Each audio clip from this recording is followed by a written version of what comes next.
Very good evening, all of you again.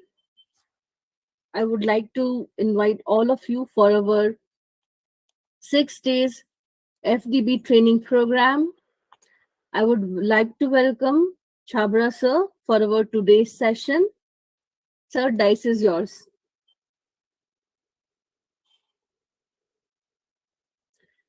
Shresh sir, am I audible Thank to you, you? thank you, Priyanka, ma'am. Thank you Yes, very sir. much. Yes, sir. It's so kind of you. I'm really sorry to keep everyone waiting. I was tangled in a meeting, uh, and on behalf of RFI and myself as well, I welcome you all to this. As Priyanka ma'am was telling, to this. Okay, so to this program, which involves how research methodology can be carried on. And so I would be, this session initially was planned to be taken by Priyanka ma'am, but owing to certain, busy schedule of hers, I took up this thing. So, shall we start? Would it be good to start, or everyone is told that the program would start at 5:30, so we wait for another 2 or 3 minutes and then Sir, start? sir, please start with briefing. I'm just dropping message in group. Jivan, sure, done, done, done.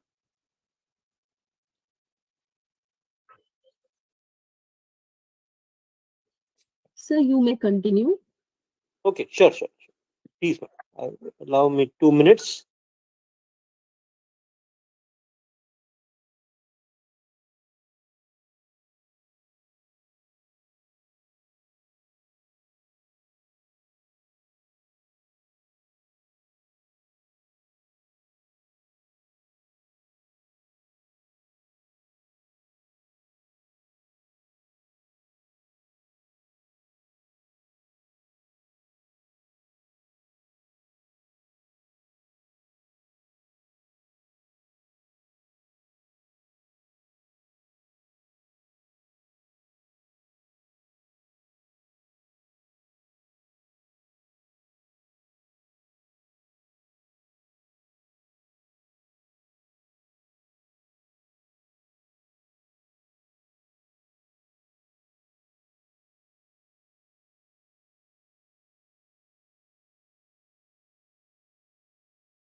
Okay.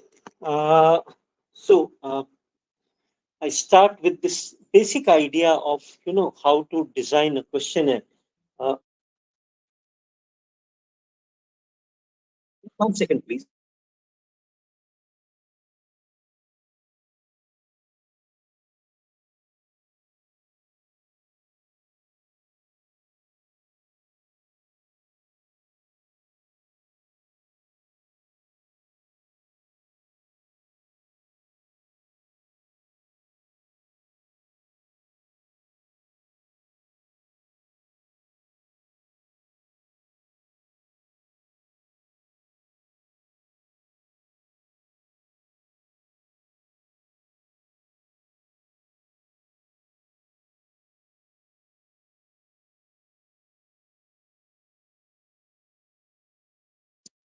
Okay. So once again, good evening, everyone. Uh, Let me start with some basic questions. Okay, few questions that I've been receiving through various sources, and I believe some of you who are, who may be into, who would be doing PhD. Yesterday I interact with some people who are doing their PhD. If I believe that if they are here on the platform today as well, so probably this would be some question in their mind, or even if those who have done your PhD and they are trying, they're doing a research paper or something, especially those who are doing this PhD, this would be helpful for them, trying to find out answer to some of these questions, that what should be the length ideal, what is the ideal length of questionnaire. Some people believe that it should be, wide enough. uh, it should be, it should be running uh, 6 7 pages, 5 7 pages at least, because it's a PhD questionnaire. It's not, it's not that, okay, you can have a smaller, say for example, it's not that you can have a smaller version of questionnaire, because after all it's a PhD questionnaire. So people have this general, I should say, I won't call it a myth, but yes, people have these general questions regarding what should be the length of question. Second is that how many questions should I ask. Okay. So obviously that would determine the length of the questionnaire, but how many questions should I ask in a questionnaire? What should be the ideal number of questions that my questionnaire should contain?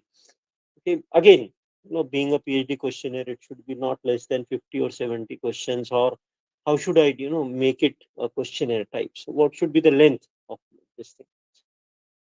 This is something which I encountered many times, that they ask name, after COVID. Yesterday we were talking about the peak post COVID era. After COVID especially, what they have done is that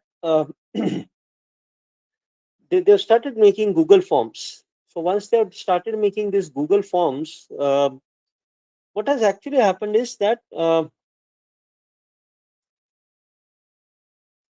what has actually happened is the problem that they make name or mobile number a compulsory field to, to fill in. Without that you cannot fill the questionnaire.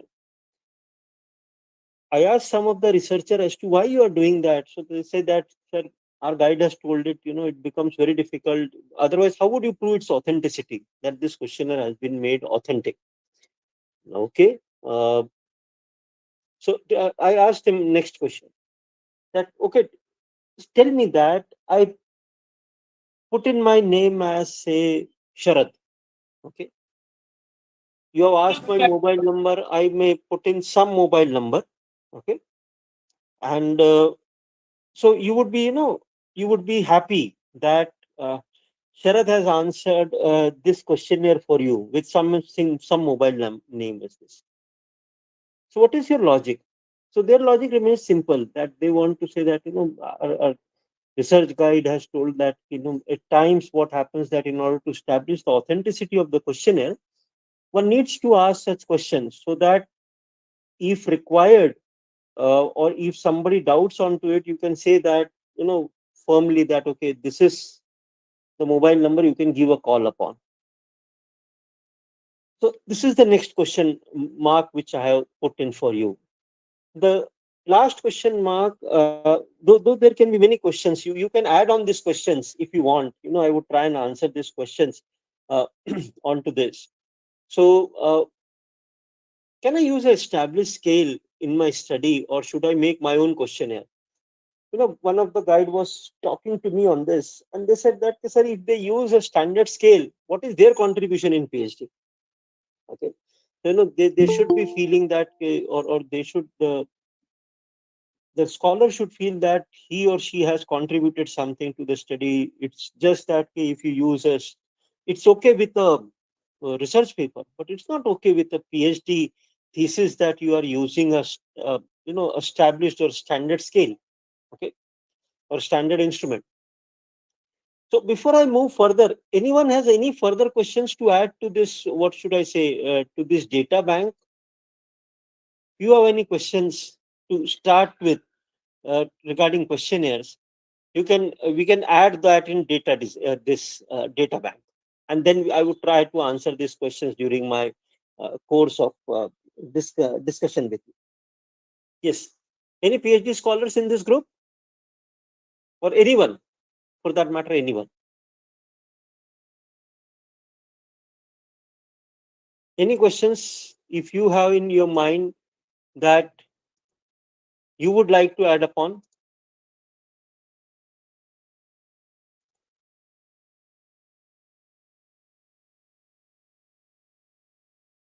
Okay, so Sudhaji is saying no.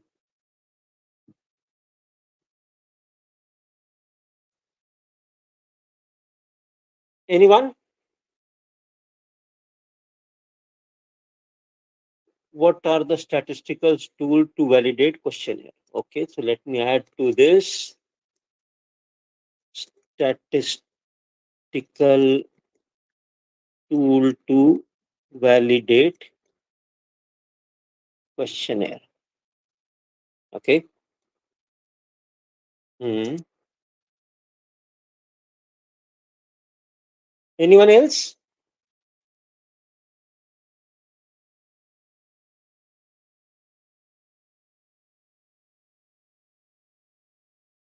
Sample size, probably we have discussed it yesterday. If you remember, do you want me to cover something specifically on sample size?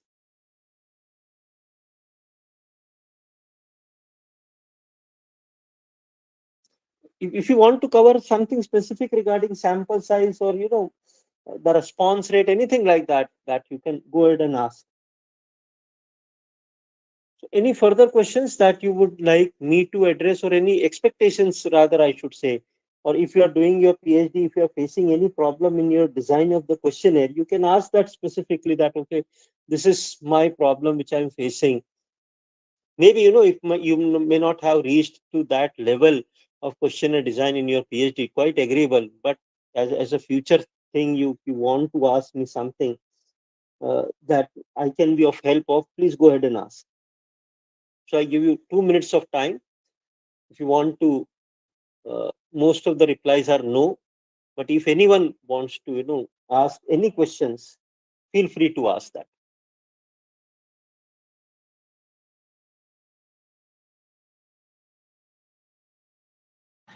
So when I attended, sir, I'm Sudha, by the way. Yes, ma'am. Yes, ma'am. Please go ahead. When I attended the session yesterday, we had talked about the sample size, but can I have a rough figure? What figure should I be looking at? Should it be 500,000, or I mean, what figure should I be looking at Good. when I am saying If, about if I sample if size? I have to answer this in your regard, ma'am, Yes, ma'am. Yes, sir. what is, what is the population that you are, what are the type of respondents that you are looking at? uh, that means, if you are designing, say, a questionnaire or interview, whatever the method of data collection you might have adopted, Yes, uh, sir. who is the respondent? Is it the school principal? Is it the teacher, student? Who are the respondents? So there's a questionnaire for the principals, there's a questionnaire for the teachers, and there's one questionnaire for the students. Okay, great. Now, are these three questionnaires interlinked in some way? Maybe, that may be interlinked in the type of objectives you might have framed in your thesis. Yes, that, maybe, say, objective one is to be answered by principal, objective two, something like this. Yeah, On sorry. what Yeah, yeah, yes, sir. Yes, sir. Yes, sir. what I believe, this would be the basis of us making framing three questionnaires. Yes, sir. Yes, sir. Okay. Then, obviously, ma'am, it's being very logical that the sample size from the principal would be comparatively less, because, if I talk about, say, I've taken 50 schools, 100 schools, say, for example. Yes, Okay. sir. Then in 100 schools, there would be one principal, obviously, in one school. Yes, sir. So maximum size that I can reach to a principal, if I complete all 100 school, would be 100 principals. Yes, sir. If I take teachers, then it can be a slightly wider one. Say I decide to take two teachers or three teachers. Okay. Yes, sir. Okay. One. I would be taking your Raghviji, I would be taking your question. Please give me 1 minute. Okay. Uh, so, then, say, if I'm taking say, two teachers, or I decide that I would be taking five teachers as a sample size, provided I don't have, uh, I don't have, or I haven't given this idea to the, say, for example, that, what type of teachers would be answering this. Say, for example, your questionnaire, I don't believe that this would be based on any subject specific teachers to be answering this question. No, Okay, it no, would sir. be just a Yeah, teacher. Okay, it absolutely, would be just a absolutely. teacher who would Yes, be answering this question. yes, sir. So you need to decide on that thing, that based on, say, entire analysis, say if I take five, what would be the average size of teachers in one school, then say we arrive at this figure that an average size, given that this would be a secondary school, okay, 10 plus 2 type of a school, say, and if your data again, that would depend again on this, that how do your sample is distributed. Okay, like say Yes, if you are concentrating only on the sample of, say, the secondary school, so is there any qualification, or is there any, a string attached with the student, teacher, that the teacher should be of a particular, what yes, should I sir. say, Yes, sir. teaching a particular class? Teachers also, and Sudha students ma'am, also. answer this specific question. Would, have you attached any string to this thing, that teacher should be teaching a particular class? Yes, sir. Okay, so obviously that would reduce your sample. Yes, sir. Okay, so say for example you have taken that only secondary, teachers who teach 11th and 12th would be answering this question. Okay, Yes, sir. so that would reduce your sample size. From that population, you would pick up another sample. Obviously, then the if you have picked up that section for the teacher, similar section would have been picked up for students also. Yes, sir. Okay, Yes, so sir. that accordingly, see, so this would have a different population. This three would have different respondents, would have different population, and based on this three population, from each population you would derive a different sample as a representative of that population. Yes, sir. Yeah, I got it. I got it, sir. Got my point? Yes, sir. Yes, sir. Um, Okay. Yes, please go ahead. Sir, sir, I don't. Well, I wouldn't like to waste others' time. Also, I would like. Can I connect with you a little later, so that Sure. because Done. there are If you have still more questions to on yes, to sir. this, you Yes, can sir. connect with me later. No issues, ma'am. Sure, sure. Thank you so Okay. much, sir. Thank you so much. Okay, ma'am. Okay, most welcome. So reliability and validity. Okay. Any further questions before I start with the things? I believe that that should be good enough to start with the session. Okay. Uh, okay. So, with this agendas in mind, I would try and answer all this agendas during our discourse.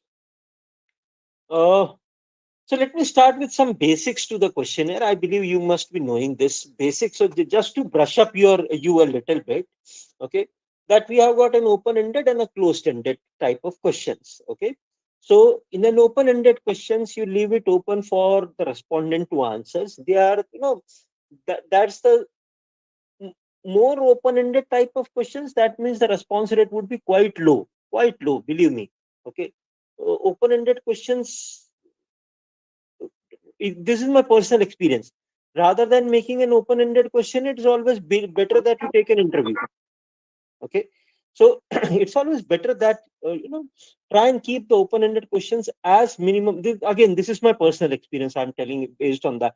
Try and keep that as low as possible, because I'm not saying that it becomes difficult to analyze open-ended questions. No, but it becomes very difficult for the respondents to answer this, because in India, what happens that it's easy to get people tick on to certain option or click on certain option rather than writing for the you.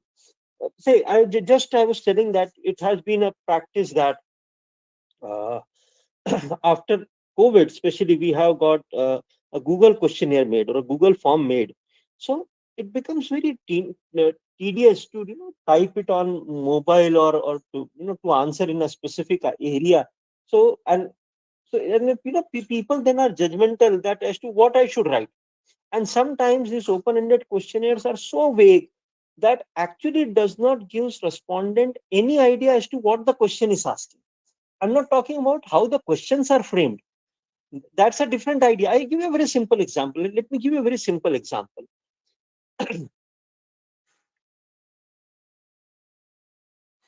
Ajita ji has said knowledge of respondent about the topic in questionnaire. I'm sorry, I did not got your point in this. Can you please explain this point?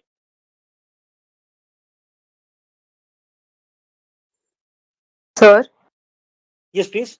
sir, actually, I have a question, but you tell me when to ask, right now or after the lecture. Ma'am, please go ahead and put your question so that I Uh, would see that is it answered during the course of our discussion, maybe. okay, sir. So, my name is Sania, and the topic which I have chosen for my PhD is the organizational development practices in automobile industries of Marathwada region. Okay. So, sir, Okay. as the title suggests, the very first objective of my thesis is to know the existing OD practices in the automobile industry.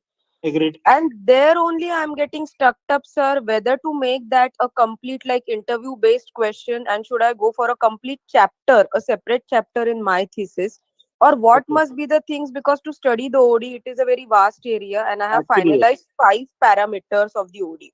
So Okay. just to tell them like tick from this 5 points what practices you are following, or just to go for the interview process and make a separate chapter in my thesis and getting know the things what Fair enough. exactly they are I doing. would try and answer that almost towards the end, or during the Okay, course of sir. my. Fine, है ना? fine, sir. Sure, sure. Okay, Thank okay. you. Thank you. Uh, Okay, so Ajita said the group of people chosen for questionnaire should be aware of the topic in the questionnaire. Not necessarily. Not necessarily. Like say, I give you, it's not only about literacy, or it's not about, say, for example, how much knowledge do you have? Like say, uh, let me give you an idea. Let me give a very simple thing. Recently we were trying to look into some data collection for a friend of mine who is into a real estate. Okay, so we had a very simple thing made that four, maybe say only 4 or 5 Google form simple made: your name, your mobile number, what occupation you have, and what you are looking for. Okay, I believe you got my point. I repeat, we have got this simple questionnaire made, this simple Google form. I would not even call it a questionnaire. A simple Google form made asking only 4 or 5 questions. I repeat, name, your mobile number, so that it can be contacted, then your occupation and what you are looking for. Got my 4 questions?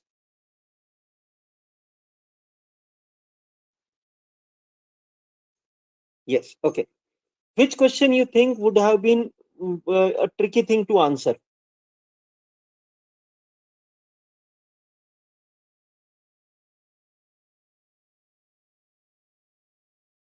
Which question out of this 4 thing is a tricky thing to answer? From a respondent side. From a respondent side. Okay.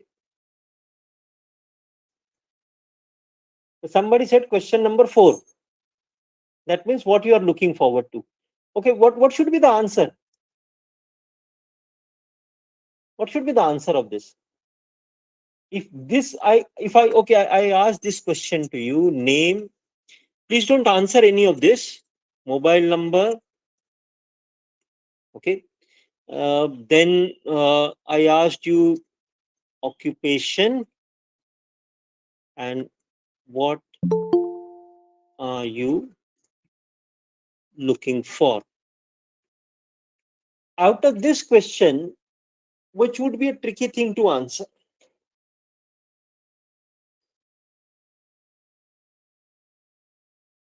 and why?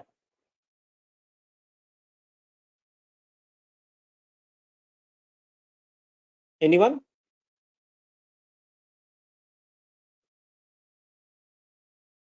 I hope my question is clear to you. These are the 4 things I asked you. Okay.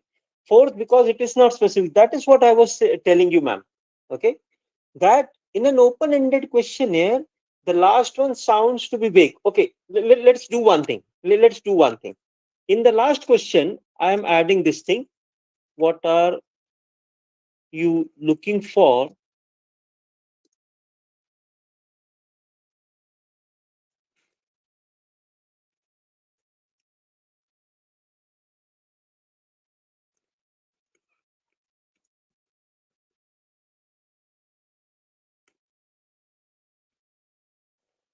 Now, does it sounds better to you if I replace it with this thing? Okay, that's what I was saying. Okay, that in an open-ended questionnaire, please look it from, or rather in all questionnaires, I would be coming on to that thing, but especially in an open-ended questionnaire, please look it from the respondent side. Okay, you know, when it was floated, this was the response that we were getting, that most of the people had no primary clue as to what to answer in question 4. What you are looking for means, what should I answer? And then it was somebody jumped in between and said, come on here, it's an obvious question that you are being asked by a real estate person, that what you are looking for, so you should answer, plot, villa, bungalow, this. It's not done. It's not done. Please, please, please.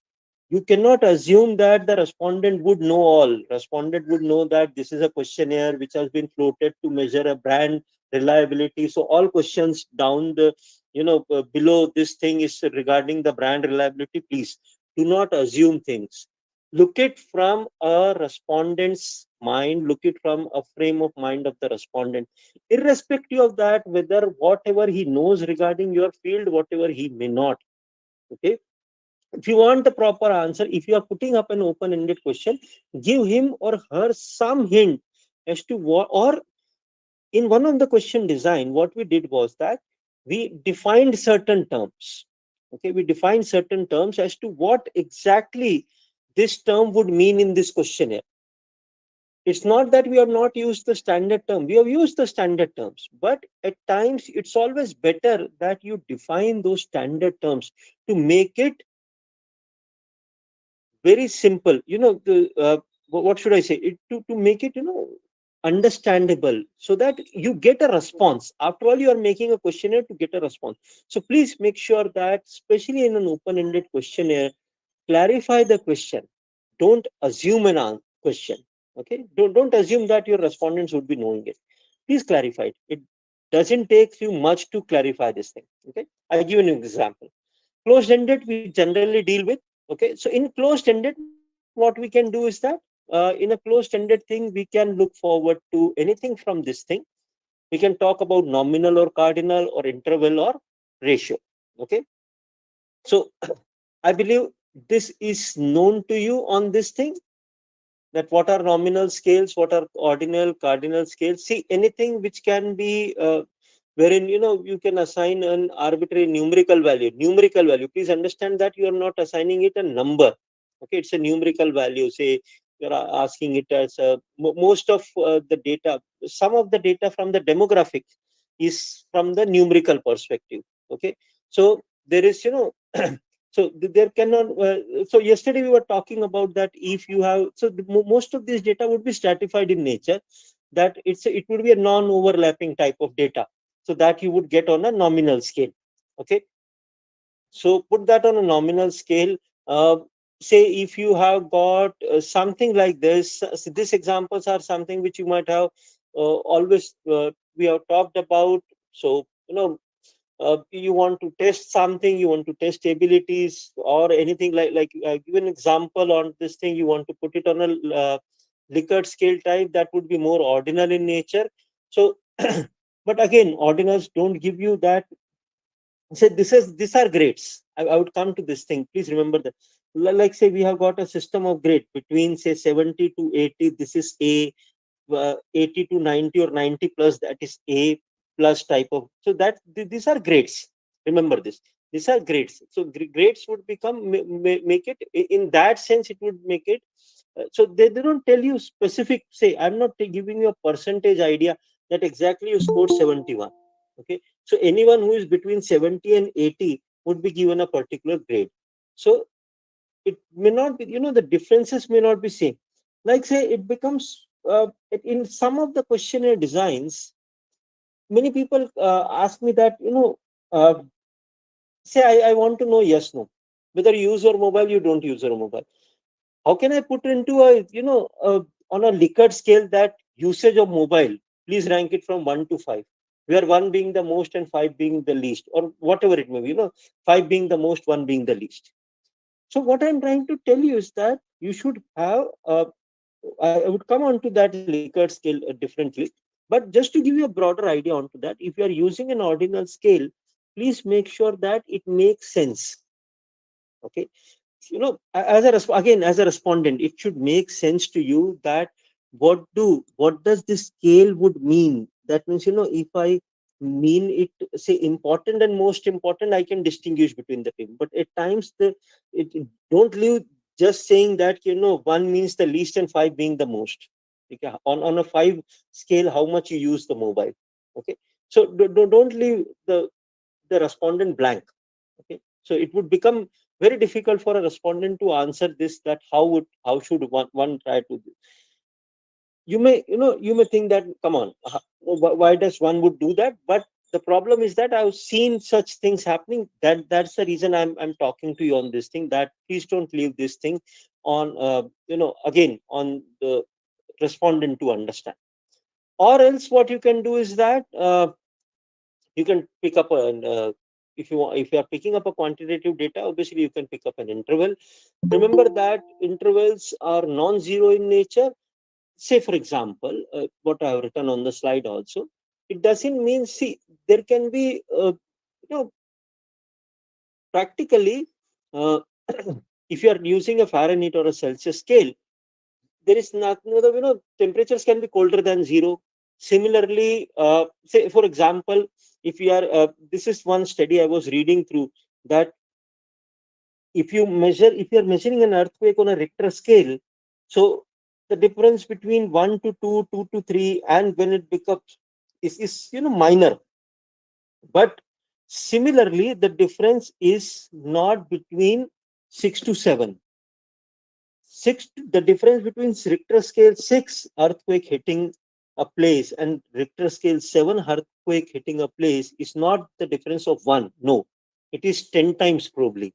Okay, the intensity of earthquake would be 10 times higher in that type in that type of a difference. So it's not always that, that difference between that's what I told you, that it's not that, the difference between would be, would be very, what should I say, would be very countable type of differences. Okay, like say we have got a field temperature, that, though the temperature may be, say, 20 degree, but you may feel like 22 degree, so it would be little warmer. Okay, so but the difference between temperature 20 and 22 degree, at times you may not feel that it's the temperature has gone to 22. So exactly, it should not be 2 degrees rise. Okay, so I hope you're getting on to this thing. So at times what happens, that they are non-zero in nature. Okay, so you cannot have a personality inventory starting from a measure 0. What is a zero personality? I really doubt how can you define a zero personality for that matter. Okay, so that differences would always be looked into. Okay, or else what you can do is that you can pick up a ratio scale. So like say I given an example, uh, that you can use it, you can have a zero type of thing. Okay, you can have some weight as zero. So people are, things can be weightless also, so it can be zero in absolute terms. You can have an age ranging from zero, you can have an income range from zero, so something like that. So that's how.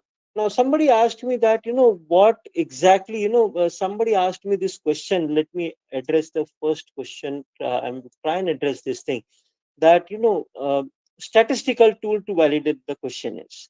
Okay, so I would answer this question also for you, that which scale to choose from would depend upon that what exactly you want to measure. Okay, like I try and clarify this thing from this example. uh, Please look at the data which is presented to you. There are 3 participants. Okay, uh, and based on this, there is an ordinal scale and there is a ratio, or the income is used on a this thing.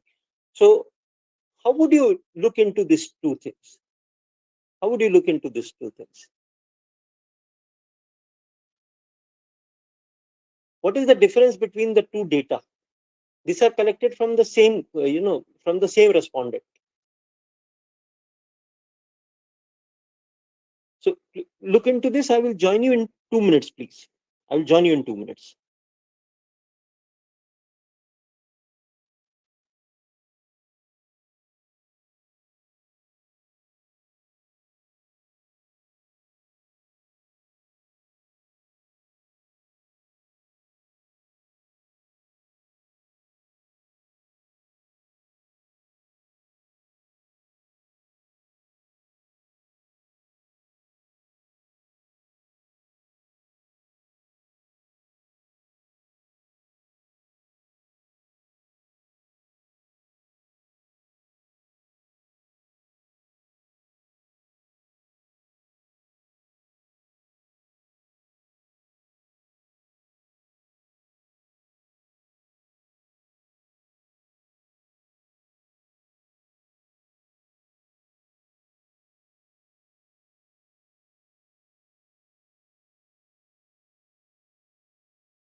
Yes, please. Any difference between the two data collected from the same respondent?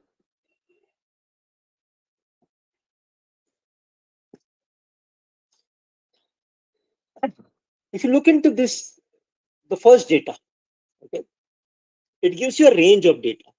Say for example, 12,550 would lie in this range, obviously. Okay. So if you are okay with the range, you do not, you are just looking into this as, say for example, one of your objective is just to look into income, not as a, just as a, what should I say, just as another variable. You're not too serious about what income does your respondent earns, and you are not trying to measure something. If you are not, say for example, if you are doing something in finance, okay, so therein an exact income can be of more help to you, okay, rather than giving say a age bracket. At times I give you another understanding also. Say for example, you're not pretty sure about, how should I frame or how should I make a bracket. At times it's at times it may be one of the cases. It's not usually the case. You can have bracket for age, income, everything done, but at times you may think about it that I'm not pretty sure as to what my respondent would be like. Okay, at times, one of the case I'm saying, if that is the case, I would ask you that make this and then convert it to this.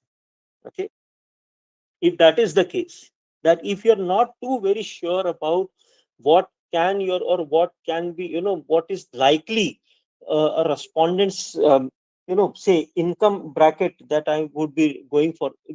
This is just an example, and please remember, this is one of the cases. Most of the cases, what income group you are targeting at, or what bracket of income you are looking forward to. And mostly people, what they do, above, say for example, above 60,000, okay, 60,000 and above, so you leave one bracket open. Okay, so what I'm trying to tell you is that, please understand that, based on, and then answering this question, obviously what type of data do you collect would answer this question for you, that what type of statistical test you would be using on this data. It would be as simple as this. Whether you would be, I'm not getting much into the details of the statistical test, but obviously that would be answering largely for you, uh, that, it would be answering largely for you that, how did, say for example, you may be using an ANOVA if you have got more of an interval based or ratio based test. So that is what I'm saying, that it would largely depend upon what type of objectives do you have in your questionnaire. Based on that thing, you can based on the data that you are collecting. But remember, you cannot, Again, parametric, non-parametric, what type of data what type of data you have, based on that you can apply either a parametric or a non-parametric test. So remember, questionnaire then becomes a very important tool, because you cannot replace one with the other. Okay, because at the end, say for example, if you have got a dichotomous question, okay, dichotomous means a question which can have two answers. Okay, like say, do you have a mobile, yes or no? Okay, something like that. So do you have a mobile? Either you answer yes or either you answer no. So do you have a mobile? Answer is yes or no. What type of analysis you can do with this question?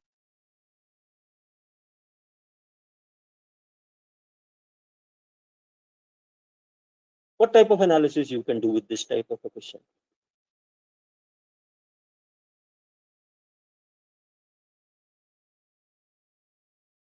Am I audible to you?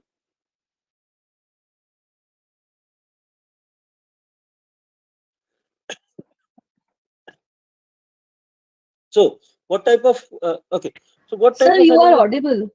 Okay, okay. Thank you, thank you. So what type of question what type of analysis can I do on this question? My question was simple. Do you have got a mobile? And I have made it dichotomous thing. Okay, yes or no. Okay.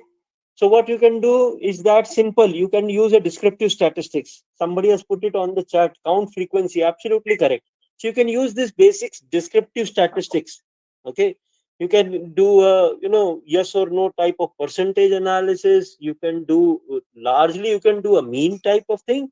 Okay, something like that. So basic descriptive analysis आप कर सकते हो इस question पे. More than that, you can't do anything more about it. I hope you're getting my point. If you want to apply more tests, okay, then you need to ask the question in that way. You're getting my point. Okay. Say for example, you want to understand the mobile usage pattern in the amongst the youth. Say for example, I'm writing a research paper on this, the mobile usage pattern amongst the youth. Okay. Then I asked first question that do you have a mobile? Yes or no? Okay. If the answer is no, then what about the rest of the question?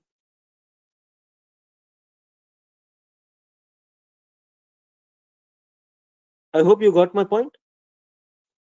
I want to do a research on the usage of mobile amongst the youth. And during this study, what I have done, I have asked a question. The first question of my questionnaire is, do you want to, do you use a mobile? Okay. Yes or no? Okay. And the first, then my respondent says no. Simple. Then somebody put up a question, Pandey ma'am put up a question that you should ask whether it's a keypad or a smartphone types. Agreed. But my problem is that, ma'am, I don't know how to make questionnaire. So what I've asked, do you have a mobile phone? Yes or no? Okay. And then people, at times this gets tricky. Why I tell you why it gets tricky?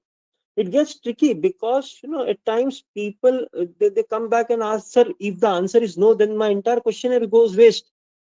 Then the point is that, and then say you can always say that, why you want to ask someone that whether you have got a mobile or not? Everyone has a mobile. Come on, this is a stupid question to ask. Why you want to make a questionnaire saying that you use a mobile, you don't use a mobile? Okay, this is not done. So that's what I'm saying, that please, if you want a right answer, the most important thing is that you should pose a right question. So it's not only about framing the questionnaire. Please understand that if you have in mind that you can put up, see, I'm sorry to say this with no offense to anyone, but generally we are inclined towards the tests. What statistical test you have applied onto questions? So what we do, we apply a preliminary test, say descriptive statistics, say somebody was telling me, sir has written that you can talk about frequency. So you can use descriptive statistics. Then you can say that okay, I would uh, comment upon the mean which I have calculated. Then I would calculate the difference between the mean using an ANOVA, or I would use a t-test or a z-test based on my sample size. Then I would apply another confirmatory test. I would see that if I can use a factor analysis, so and so I would I would go on with the list of this thing. Okay, Sorry, and sir. Sorry to interrupt you, sir. yes, please. Sir, I want to say that if we ask the question if you have mobile or not, answer is no. Then what will the impact of rest of the question, sir? Raviji, I missed the last part of your thing. I asked yes or no. Then what would be the what you please, if you can repeat?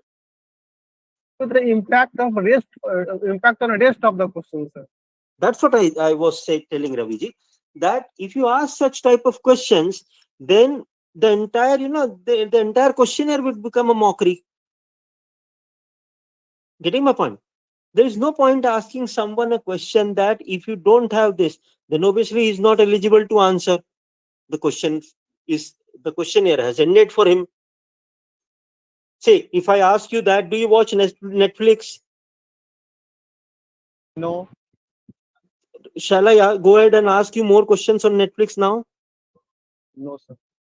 That's it. Simple. I hope you got my point. Okay, sir. Okay. Okay. So if you want to do a specific study on Netflix, then obviously you need to know the respondents of the net.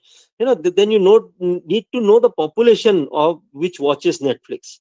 Okay, because then it would become meaningless, Raviji, to go ahead and ask you questions regarding Netflix, because then you would look at my face that why you are asking me. I have said the first thing that no. Okay, or shall I if I want to carry a survey on customer satisfaction regarding Citibank credit cards, anyone using Citibank credit cards in the group?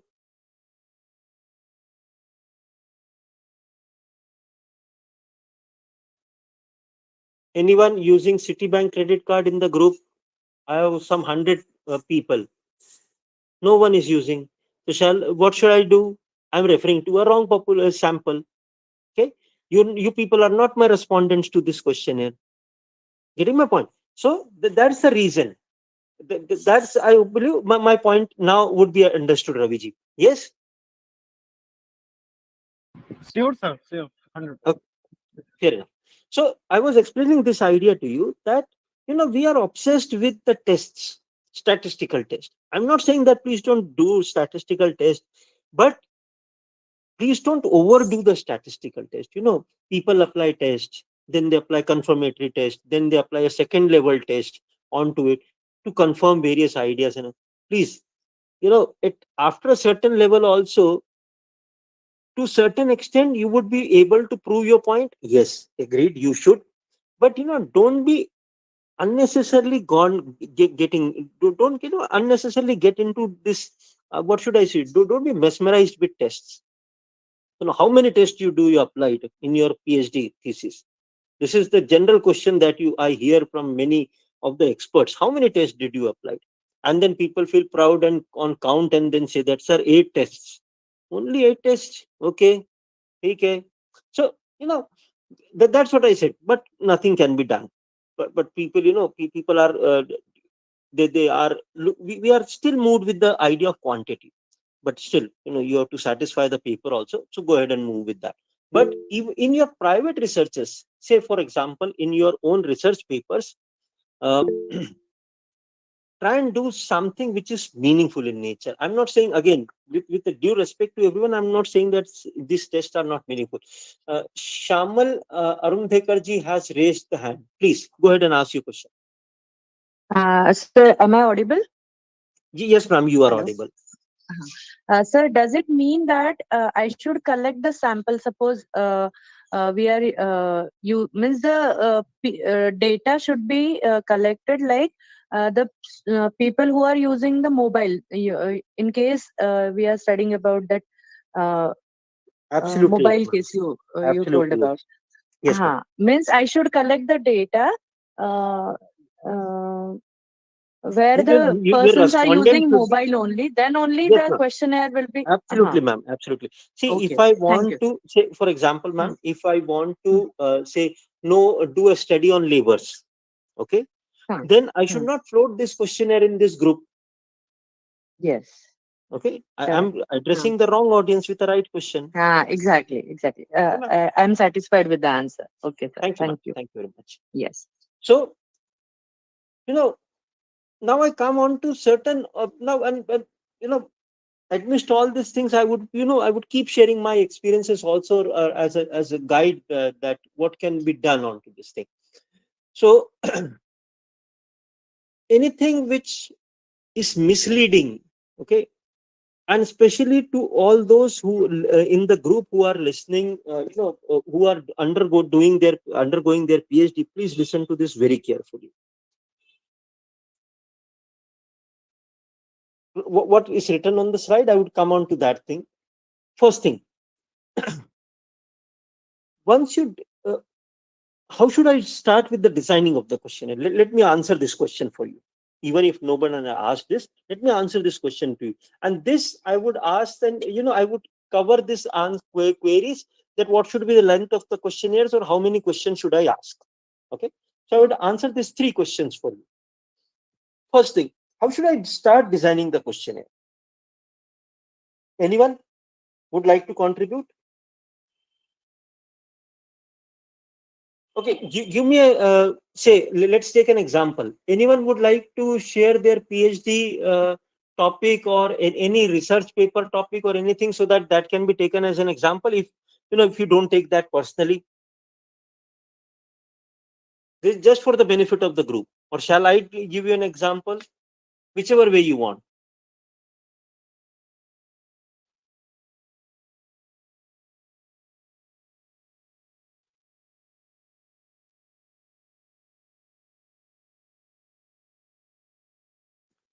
So which way should we do it?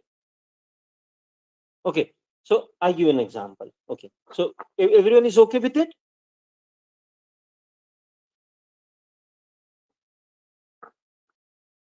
Okay. We understand that OTT platforms are, they have taken everything by the stride. Okay. So I want to ask the consumers, say these are my respondent, around 90 respondents I would take up from this group, 99, 900 respondents. And I want to understand that the preference or how has OTT impacted the cinema theaters. Okay. This is my research topic. What my research topic? How has OTT impacted the cinema theaters? Simple topic. Can we go ahead with it? Okay. Now, tell me this thing. Which question should I start from? How should I start my making my questionnaire? Let's do a practical exercise. Agreed? Is everyone in? Let's do this and take it as a practical exercise. Let's understand, how much we know about making a questionnaire or something like that. Or let me also see that, how much practically I have been able to reach you on this idea of questionnaire design. How should I start making my questionnaire?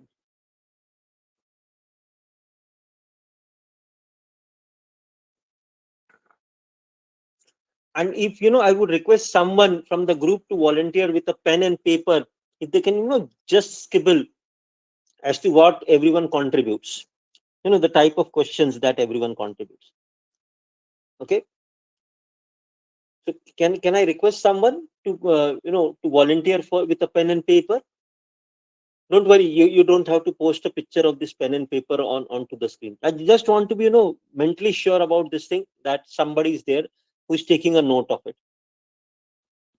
Astaji, you are volunteering for this? Yes, sir. Okay, so kind of you. Thank you very much. So let's start with the questionnaire. Come on. Which question should I start from? And I want the logic behind the question. Demographics. Okay. What all should be included? What all should I include in demographics?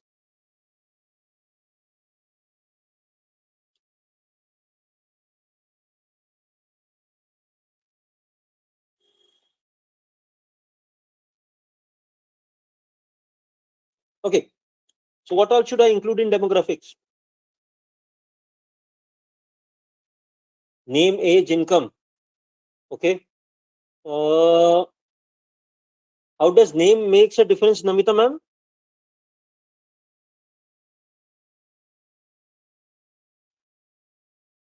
Okay, you are saying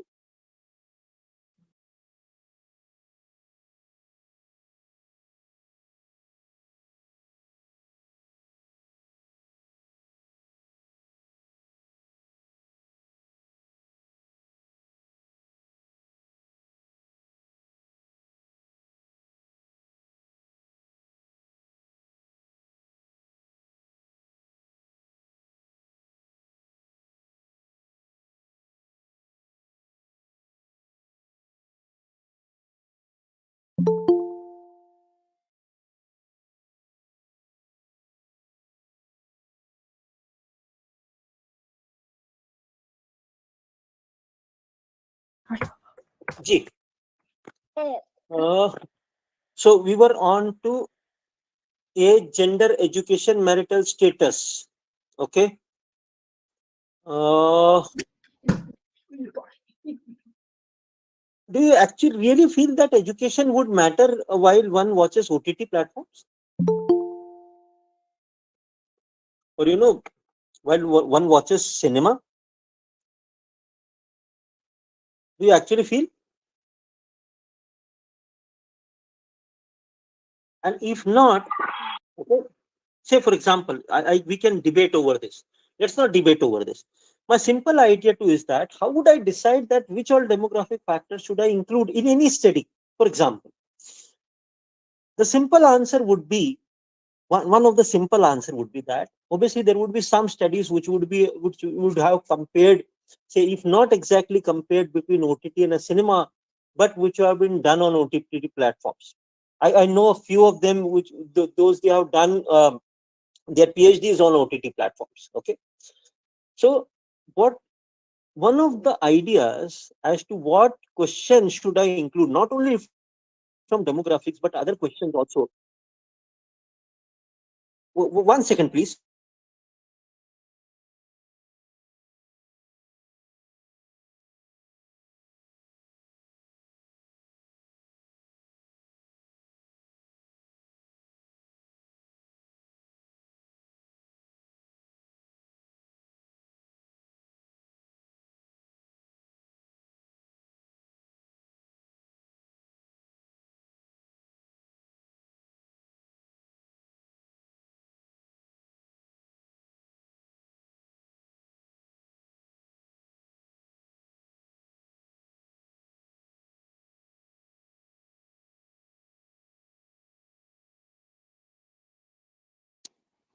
Okay, so one of the strongest idea would be to draw similar ideas. Okay, from where from where they say for example if there would have been previous studies that have been done in the similar area, so what all questions have they considered? If I have to answer, see that's what I'm saying.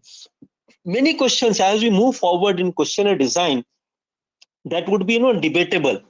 So the easy one of the easy way of this is, the first of the easy way is that taken help of the previous studies. Okay, get on to some previous study, catch hold of some previous study. They would give you an idea that whether some previous studies or how many previous studies have included, say for example we were talking about education. Okay, or do you actually feel that education would have a level impact on whether you go and watch a cinema theater or you watch an OTT? Okay, so that can be a question, unnecessary question. And please, some researchers not encountered this, but some researchers with many, but some researchers have this idea that let me ask this question, sir, बाद में देखेंगे. No, why you are asking, interested in asking a question, and still you want to ask this study that would in a PhD questionnaire. This is my advice to you. Please ask one or two extra variables, okay, which may not as of now be relatively useful to you. Okay, I repeat this.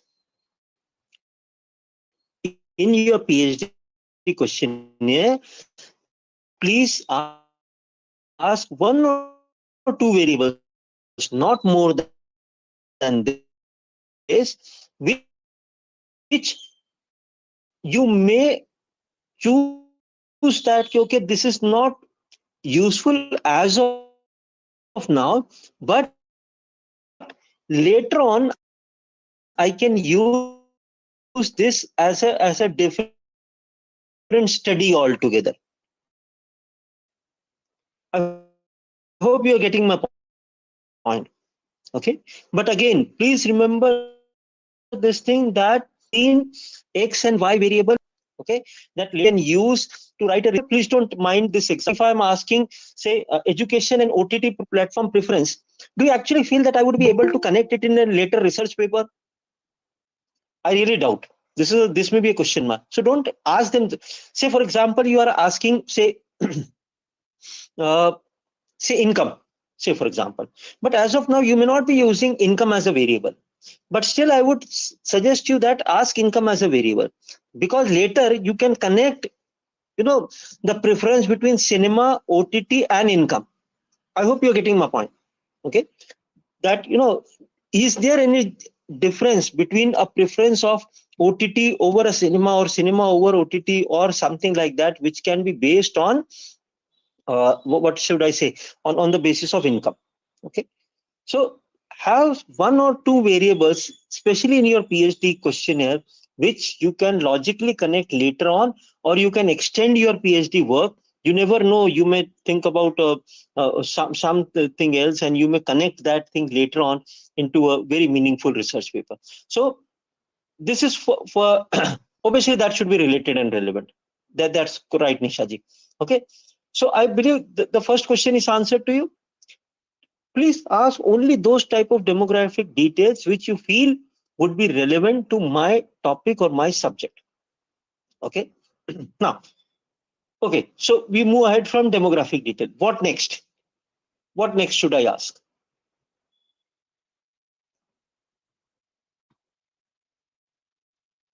What next should I ask? I've asked the demographics. We are done with the demographics. What next? After we are done with the demographic, what is the next question should I frame? I give you one hint that you can look out for uh, the previous studies. Anshika Singh ji has raised the hand. Yes, please.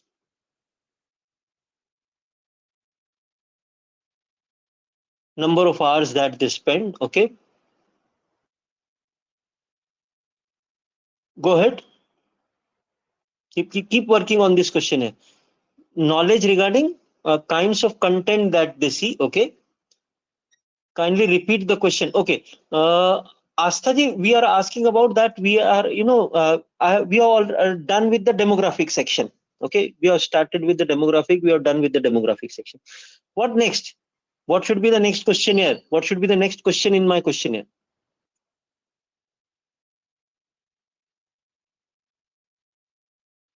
So you talked about the kind of content that they are in the socio-economic interest in different types of contents, comedy, thriller, etc. Obviously, there are how many hours do you watch OTT? Okay. Mm-hmm. Time spent on OTT platform. Sorry, Shamal ma'am, if you can please repeat it. The time, how much time they spent on the OTT platform? Is Okay. it correct? Yeah, absolutely done. So the next question, the answer to this next question, Priyataki ma'am, I would be coming on to, I would be coming on to this question of yours, answering that is what I have put in this, in my initial discussion also. I would be answering this shortly onto this thing. Okay. The next, before answering on to the next question, that what should be my first question in my next, in my questionnaire after demographics, please answer one simple question of mine. What are my objectives of the study? I would have 1, 2, 3, or multiple objectives. Okay. Somebody asked me this question. I forgot the name. I'm really sorry. Somebody asked me that question that, I have got multiple objectives and something like that. I was asked this question initially. Okay. So if you are listening to me, ma'am, then please listen to this answer. Yes, sir. Sir, actually, I Yes, have asked Tanya you ma'am. Yes. regarding OD. Okay. So if you're listening to my answer, then probably you would understand what I'm trying to tell you. And I'm largely answering this question from a PhD perspective and less from from a paper perspective, from a research paper perspective. Largely from a PhD perspective, if you are answering this question, sorry, then please look into that. What are your objectives? And say I have got 5 objectives in my thesis. Say, for example, let's simplify it. I've got 5 objectives. This is my thesis topic, and I've got 5 objectives in my thesis.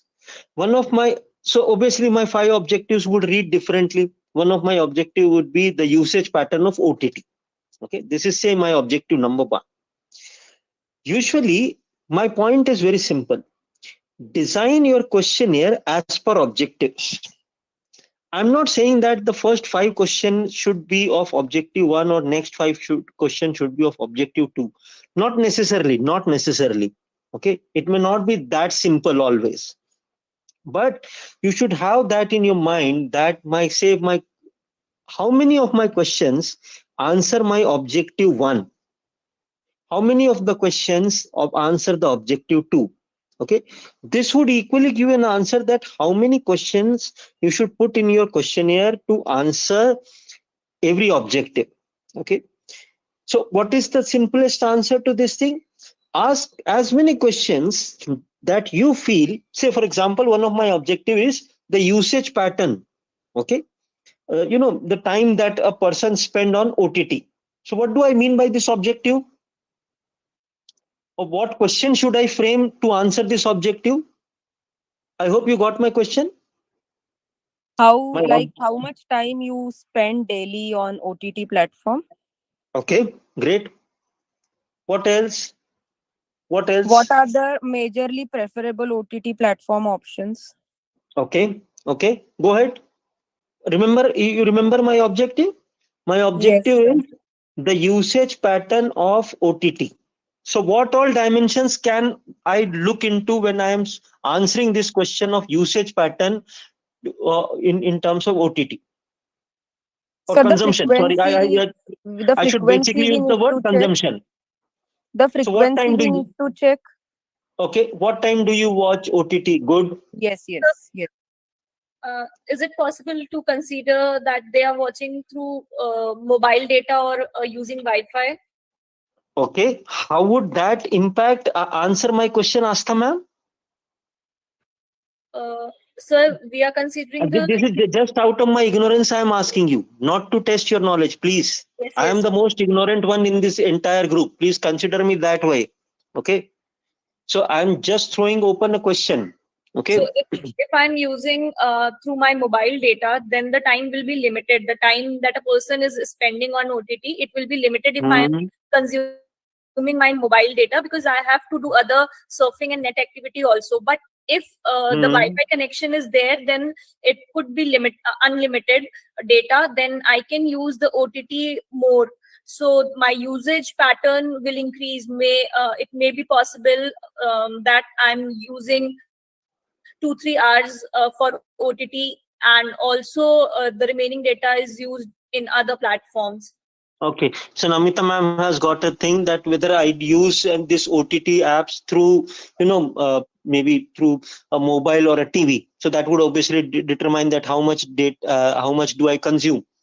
Okay, so if I've got a smart TV or something else, so that would be some. So, but that would need Wi-Fi. So my point, on weekdays or weekends, something like that. So I hope you're getting my point that I'm trying to make. Kind of content, family size. Okay, so I hope you're trying to get my concern. Your Yes, sir. objective should decide your questions. Okay, that what all dimension, if you are saying usage, what do you mean by usage of OTT? Or if I'm using the word consumption, OTT consumption, then what all should I include in answering or what all questions should I include in answering OTT consumption? That is the primary idea. Okay, it's not about. So I hope you're getting my point. And then if you can go back and relate it to your topic of research, that what all am I asking many things.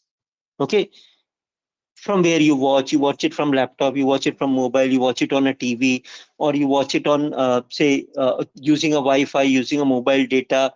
So how many questions, or does all this question would completely answer put together, please answer this question, please remember this thing, do all these questions put together would be able to answer my objective?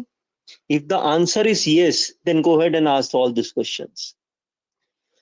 Again, I'm telling you that there is no criteria that every objective should have say should be answered by 5 questions. No, at times my objectives, one objective may consume significant length of my questionnaire, another objective may be answered just in 2 things. That's it. Okay, what time do you watch OTT? Okay, generally in a daytime, or weekdays, weekends, what time do you do? So my question is that what do you want to know from the consumer? You can ask n number of questions. Okay, but what is that what you are specifically looking for? What answer are you specifically seeking? Please restrict yourself to only those questions. Don't be at times I find that the scholars are so mesmerized that sir, respondent is answering now, so let me ask this also. And sir, you told to me that you should ask one or questions additionally so that you can use it in your later research. No, please don't do this. But at least for the first draft of your questionnaire, put in all questions that come to your mind but are logical in the sense that they indicate the usage pattern of OTT. Say, for example, I want to add one question. Okay, I'm very happy that all 100 people are listening to me, and then 100 people would respond to me. Agreed? So I want to add another question in the usage pattern. Which OTT platform do you watch the most? Is it right or wrong? Not. Sir, Yes, sir. it is right, sir. Which OTT platform do you watch the most? Netflix, Amazon, this.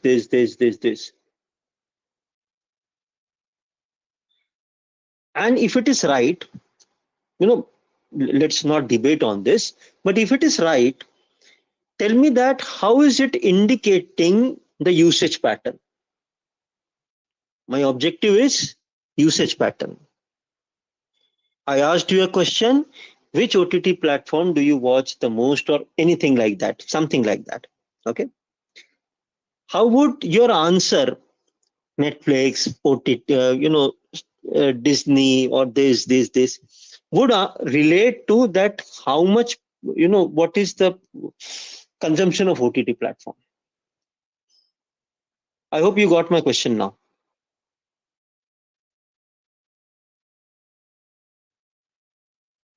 Now you are refusing on to this. People are using multiple platforms. Agreed.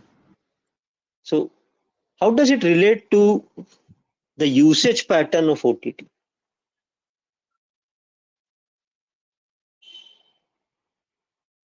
I hope you are getting my point. Is it like the same thing that I say? Say I ask you a simple question. Let's make this questionnaire more simple. Okay. Say for example, I want to understand the uh, pattern of using the consumption of soap in India. Say for example, this is just a vague study that I'm consuming. Bathing soap I'm talking about. Okay. So a bathing soap consumption pattern, bathing soap consumption in India. So what type of question should I ask? Do you take bath regularly? Do you use soap while taking bath? Yes, agreed. Now I ask the third question. Which brand of soap do you use? Now, does this question relate to answering my question that which brand of soap do I prefer? Sorry, what is the consumption pattern of soap? Yes. Does the brand answers the consumption pattern? Yes. How does it answers? Somebody said yes. I'm really sorry I missed. Can you please explain?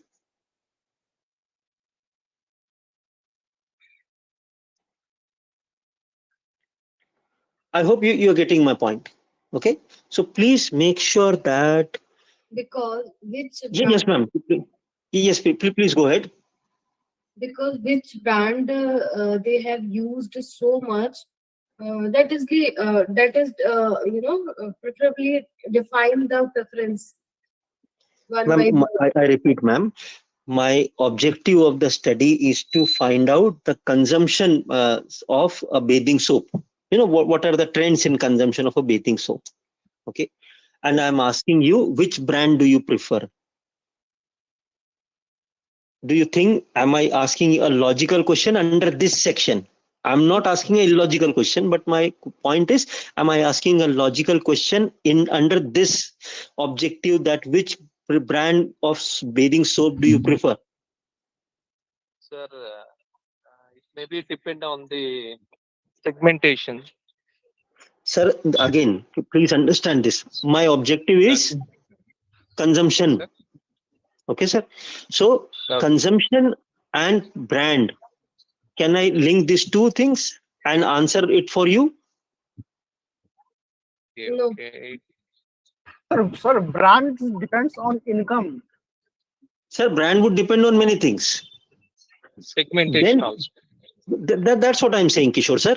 That's what I hope you're able to get my point. What I'm trying to make. That Yes. please ask the question which is related to your top. Your objective. You should at the end of the questionnaire design you should be able to answer. If I am taking your viva on PhD, you should be able to answer this question to me that sir, question number this and this answers my objective number 1. Such and such questions answer objective number 2, and so on and so forth. If they are not able to answer this precisely, then any other question is a misleading question, or you might have placed it under a different idea. Okay. So it is very important that you sequence the questions right, you ask the right questions, and obviously you word the right question. So that's what I come on to this thing, that you need to decide on this thing, that how you're wording the questions. Okay.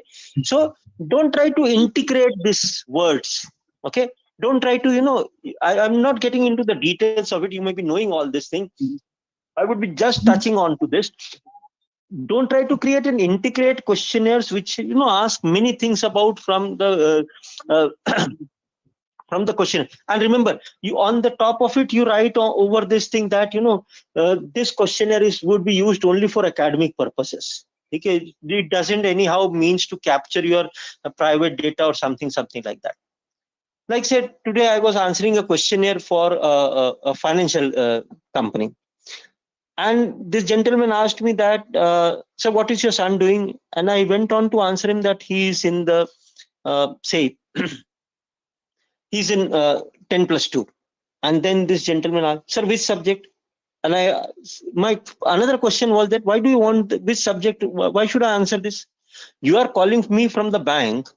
Okay. You want to capture some data regarding authentic call. Okay. I'm not saying that that was a fake call, authentic call. You want to capture some data regarding my family. So you want to know the education level of my family. So this education level is enough that he or she, my son or daughter, whomsoever is studying in class 12. Why do you want to know that which subject he or she is studying? How does that affect your banking? That won't. Okay, that's the reason. Then what he answered me in Hindi. Sir, आप बता रहे हो तो बता देते. Since you are telling me, so please tell me. Why should I tell you? That's is that a part of your questionnaire? The answer is no. That your questionnaire only has a tick on which level of education you have got. Okay, why you want to know which level of education you have got? Okay, please don't ask such questions which at any point of time raises an alarm in the mind of your respondent that you may you may not be using this data only for the academic purpose. Give you my own idea onto that. When I was doing my PhD, I did my PhD on labor. And when I was doing my PhD, uh, I had used this idea of, when I started asking them some questions, many of them had a suspicion that, sir, they would keep ticking and then they suddenly stopped. And then they asked me, sir, you've been sent from the HR.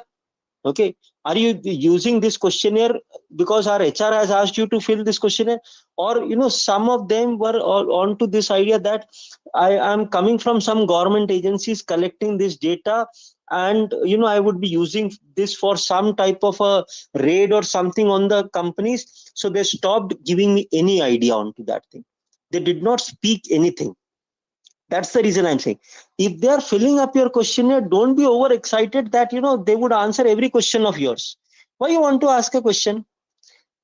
There is a questionnaire you have asked about an education level, and you have put in post graduation, graduation, 12th, say for example, or professional education. Fair enough. I have taken PG. Now don't come and ask me, sir, which PG? Either you should have put it in that questionnaire, na? Which PG, if you want to know, MA, MCA, MBA, whatever the case may be. If not, then please don't ask me separately. Never try to do this. Don't try to put in extra questions if the respondent is trying to answer your thing. Okay. Uh, already we have discussed on this thing that no, anything which don't try to feed your respondent. Okay, avoid using any type of biased questions, because the respondent would be alerted on that way. And please, this is something which is again known to you. Don't use something which is not very clear. People put in Likert scale. Okay, and but they don't. If somebody asks you what is the difference between, say, very important and important, I'm sure that many of the scholars won't be able to answer what is the difference exactly in that question, in the context of that question. Please understand this. We all know the difference between important and very important, please. But in the context of that questions, many scholars won't be able to answer that in this question, why I have used a Likert scale which says important and very important. So how should I rate it very important, and what parameter should I rate it important? I'm sure many of the scholars would be struck over there. So please, it's my humble request, don't use, it's not only about an unambiguous language, but we at times we frame the scale in that way which is not clear to us. But since I told somebody asked me that, okay, if you want to apply test, you should put it on a Likert scale. So I put it on a Likert scale. Be prepared for this thing. People can ask you things, yeah. Okay. So, and then, like say, I'll give an example over here. Don't know. What is this don't know? Okay. Well, why you want to use this don't know type of things? Okay. So you are not sure about something, that's a separate thing. But you don't know about it, then why you are being made as a respondent of it? Okay. Or you don't have any opinion about it, that's a separate matter. Okay. Or you don't want to share your opinion, that's a separate matter. Okay. But remember, even in a Likert scale design, you use a 3 number as neutral, neither agree nor disagree. I have been told this, and I have always believed onto it. If your questionnaires, most of the time, most of the answers on a 3, that means neither agree nor disagree, then you should check the language of your questionnaire. You should reframe it, because then people are either not interested in divulging information, or you are asking very personal type of things, or they fear about something about your questionnaire. So rather than making anyone happy or not happy, I would tick on 3. Okay.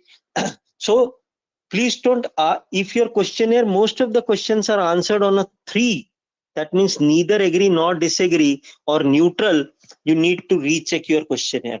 Okay, please do that. Because it's not always done that you answer. How would you justify a 3? Okay, how would you justify a 3? So avoid such type of things. And obviously you understand that, don't try to repeat questions. Okay, questions which you have been already been asked in some other language, don't try to repeat them always. And then double barrel question. What are double barrel question, anyone?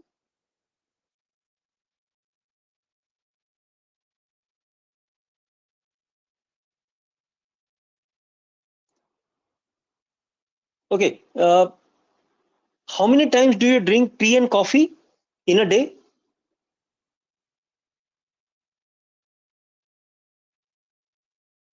How many, I please answer this question of mine. How many times do you drink tea and coffee in a day? 2 times. Twice. Okay, 3 times. Whether it is tea or coffee, Tea. have I clarified that thing? Yes. Are you sure, ma'am? No.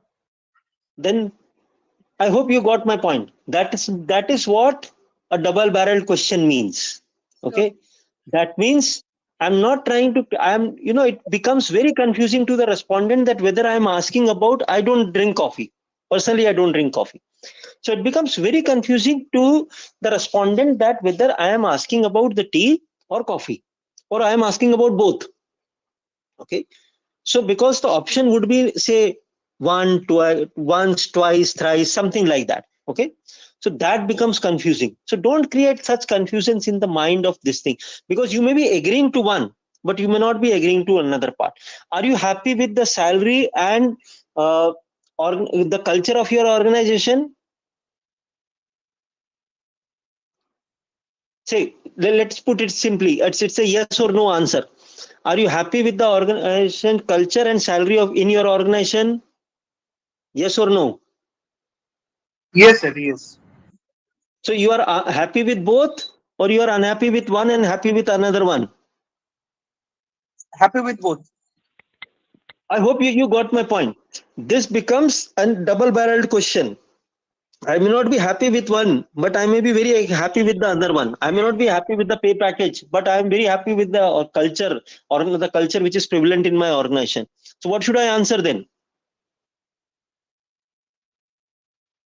Abhishek sir, if I'm unhappy with the salary structure but happy with the organization culture, or vice versa, or I am unhappy, I'm bit happy with the salary and unhappy with, say, culture, what should I answer?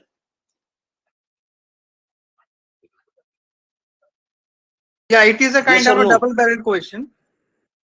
Got my point, sir? That's Yeah, yeah. how, don't try to put in such questions. जो हम कई बार क्या होता है, see, at times what happens, that we make a questionnaire based on how we generally interact with the people.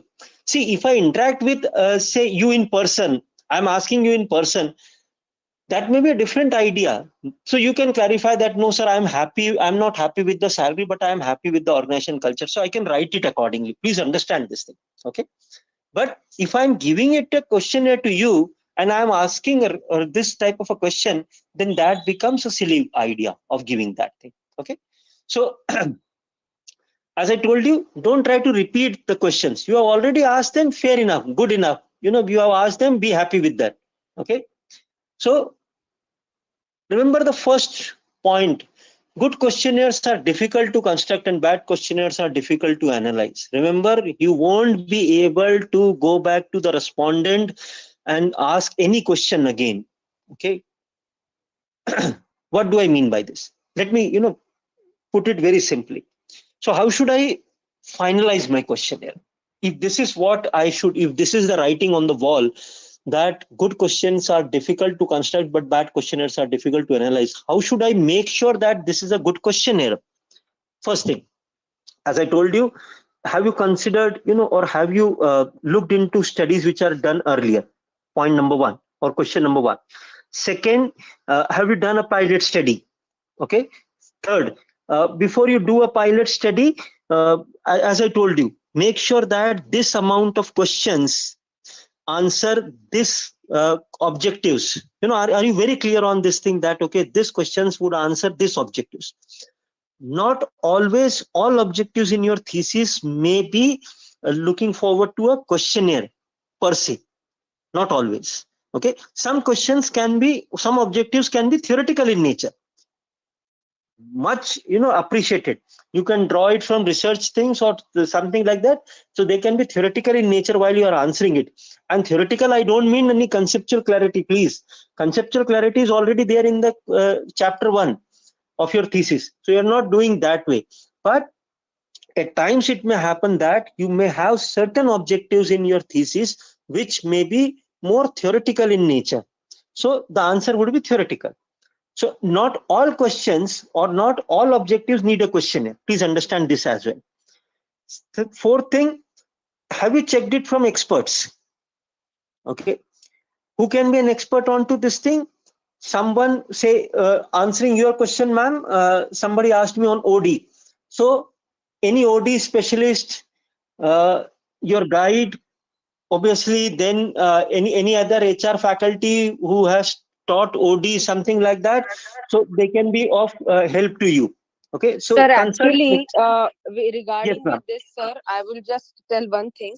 I have Yes, asked ma'am. my guide, sir, because the same way you are describing now, I have lot much of confusion while constructing the questionnaire. Okay. So still now it is not finalized, sir. But the thing is, I have gone through the various, what you can say, the depressive kind of stages where I formulated the questionnaire, but every time it is getting rejected. So now Okay. my guide has told me in a very blunt way that you do very हाँ, basic thing कि आप एक questionnaire ऐसा बनाओ जो आप HR को या फिर एम्प्लॉयर को या ओडी इनिशिएटर को दे सकते हो और एक Okay. ऐसा क्वेश्चनियर बनाओ where you will be sharing it with the employees of the HR department. Okay. So Fair enough. now I Uh, have the clear distinction, sir, according to the objectives which I am taking. For how many hmm, objectives I can get the questions done. हर एक okay. Sure. Objective का तो question नहीं बनेगा, just like Done. you Done. said Done. right Done. Done. now. Done. Done. So some Yes. theoretical part will be necessary, and for some objectives, the questionnaire will give the answer. Yes. Yes, So sir. I hope I've answered your question. Yes, sir. Definitely. Thank you so Okay. much. Thank you. So, please make sure that, you have done all these things, and most importantly, do a pilot study, collect, say, around 50 questionnaires answered from different sets, do it. So you would be able to gauge it yourself, okay, that whether this questionnaire is leading to some result or not. Okay, perform some statistical test, something like that, so you would be able to gauge it that, whether this questionnaire would get on to some, get on me on to some conclusion or not. Because once you are done with it, you have filled up, say, 600 700 questionnaire, and now you are thinking about it that it's not giving me the results, you are doing absolutely wrong. Okay, so please understand that you must be able to design the questionnaire, and last thing, at times it may be needed that the questionnaire has to be translated in a vernacular language. At times it may be a case. If that is so, that a questionnaire has to be translated in a vernacular language, say you are approaching that strata of the society which you feel that, say, in my case, when I approached laborers, so basically a questionnaire in an English language, laborers would find it difficult, given the fact that some of my laborers were MA also. Okay, but then it becomes difficult for them, so I made it translated in, I got it translated into Hindi. If you are getting it translated in a vernacular language, please use an expert. Okay, please use an expert in translating. So please use an expert service, I should say this, please use an expert service. It's always advisable that, say, in my case, I used an MA Hindi, okay, a professor from MA Hindi, to translate it from English to Hindi. and then I looked into that whether it was conveying that same meaning or not. So please use it that way. And no, so that equally that you can measure, you can mention this in your PhD thesis also, that while translating it into a vernacular language, you used an expert to do this. Okay, at times this may be a question, hardly it may be, but still you never know, this may be a question. So my only point of advising you is that once you are done, before you float the then there would be drafts which would be revised. Obviously you would be, say, usually the first questionnaires which are meant, they are, they are lengthy, they are, some questions would be repeated. Many things can happen around. So be a devil's advocate. Okay, or else you have, if you have got, if you know someone who can help you otherwise, other than say your guide or other than your experts, those who, if you know someone who can help you or who can advise you on this subject, okay, use their help onto a questionnaire design. Industry people, I'm really, I really, it's a question mark that how much, if you say, for example, my topic was also related to industry, but you exactly may not get a very great response. They may tell you a practice, agreed. Those practices can help you design questions, but they may not be a right one to gauge the level of correctness of your questionnaire. Somebody asked me the reliability and validity. Okay, so I'm not getting deep into this reliability and validity as of now, but say for example, if you want to test onto the reliability, then Convac alpha is one test that you can deploy. Any reading which is above 7.7 is good in terms of this thing. Okay, so get a pilot test done and then apply Convac alpha. The higher it shows, the maximum value is 1. The higher it shows, the higher it is towards 1, the more reliable your question would be. Now coming on to validity, I would be answering it in very short. I answered some of this point yesterday also. I repeat it today also. See, there is something which is what you call as the construct validity. Okay, that means it is intending to measure what it is intended to measure. I repeat, the questionnaire is measuring what it is intended to measure. That becomes the content validity. That means, say for example, if I want, I come on with the same example. If I am asking something about OTT platforms and then asking you, say for example, which TV you have, which brand of TV you have, am I doing the right thing?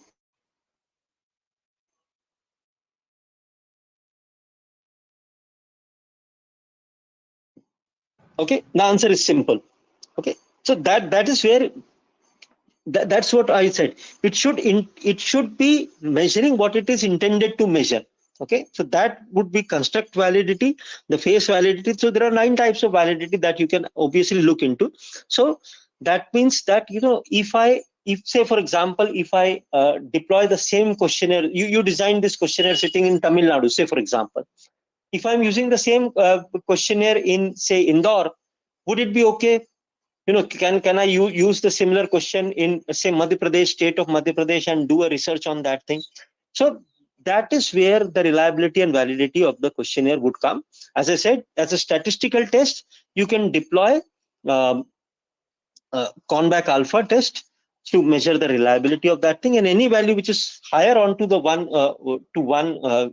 onto the value of 1 would be more reliable in that thing. Okay, so if you want to put questions on a Likert scale, make them a statement. Don't make them a question. I repeat, do you have a mobile? I cannot answer. I cannot ask you to answer, do you have a mobile, and please rate it on 1 to scale of 1 to 5. Can I? The answer is no. Okay, I can't do this. Okay, this would sound very illogical and irrelevant, asking a question to someone that, okay, that can I, this, do you have a mobile? And then I'm asking on 1 to 5 type of scale. So please remember that, keep it simple. Okay, keep it at times, what Sanya ma'am was saying, that at times it happens, ma'am, that the entire questionnaire gets rejected. Forget about, some questions being accepted. The entire questionnaire gets rejected throughout. Okay, you make it so meaningless. It happens with everyone who is into this field of research or who might have done their PhDs also in the group. They may vouch for what I am saying. It happens that, that's how, you have to get out from one area, then the next draft you may have some questionnaires which are selected, the third draft you may still have another questions which are selected. So, that's how you progress on to a final format of questionnaire. Okay, please, the only thing are only as a researcher only try and inculcate two uh, important qualities. One, don't try to rush on to research. No, I do understand that there are time pressures. There are, invest more time if you have got time pressure. Okay. And the second one is that please handle rejections. See, research, if that can teach something to us, that is something that we call as patience level. That test your patience level. Okay. अभी तो आप सिर्फ questionnaire की बात कर रही हैं. Moving ahead, your what you write on to the literature review, what you the data that you might have done, you have to appear for a pre-viva before the submission of the final thesis, and altogether the chapters are being changed by the committee. I have got many cases on to this thing that entire chapters are being changed or revised. Okay, so you have to start again from zero. They revise the entire thing. So that's what I'm saying, that please don't, as a researcher, please don't feel frustrated about all these things. That's a process of learning. Okay, you all are investing your time with us on this RFI platform to gain something out of it. Okay, and we equally feel that we are able to do justice with the time that you have given to us, because that's the precious investment which I always feel, that the time is the most precious investment. And I feel that strongly, that me and all my colleagues who would be referring to you and have referred to you might have done this justice of that precious time that you have put in with us. With this, I thank you all for your kind presence on this platform.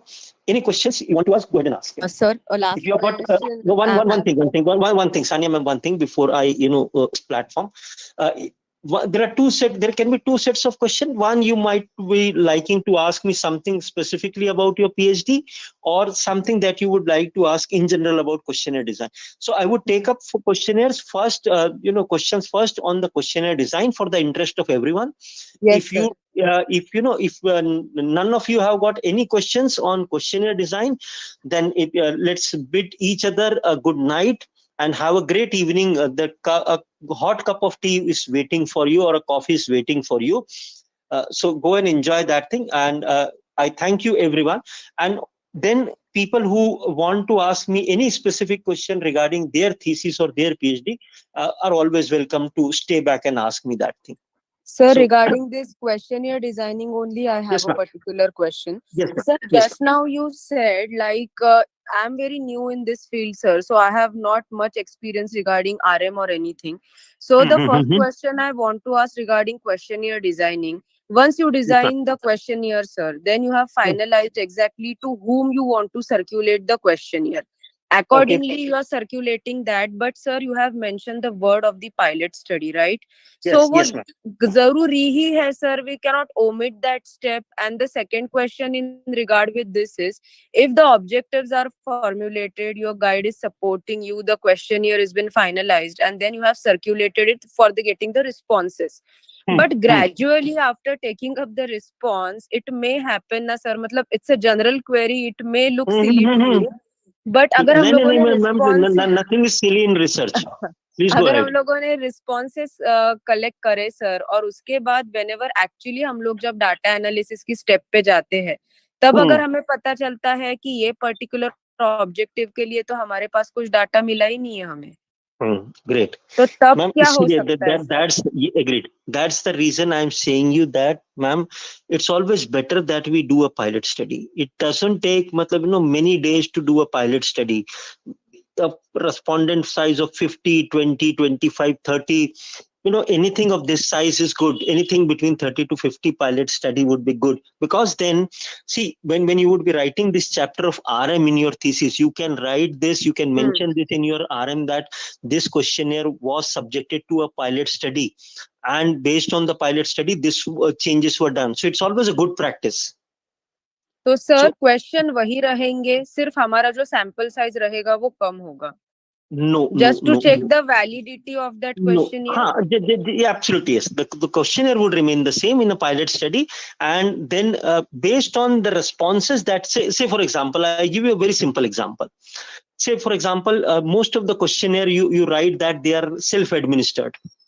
Okay, so self-administered means आपने मेरे को questionnaire दिया and I should be able to understand and fill it on my own. Yes. Yes, sir. Okay, but what if that is not the case? That is again a feedback that you would get from a pilot study, that this questionnaire I'm not able to find out, that I'm not able to answer this. Okay.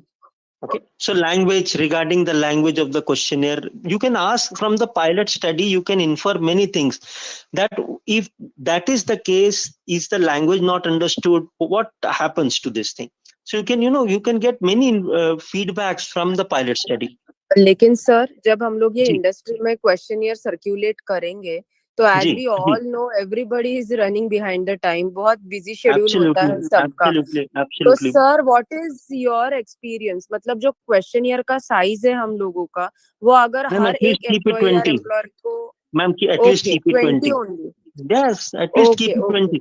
With 20, say 20 drawn from say 3 or 4 industries, that would give you a good idea as to what your questionnaire is all about. And then if you want, you can go and meet them personally and ask them about where do they, what discrepancies do they see in this questionnaire.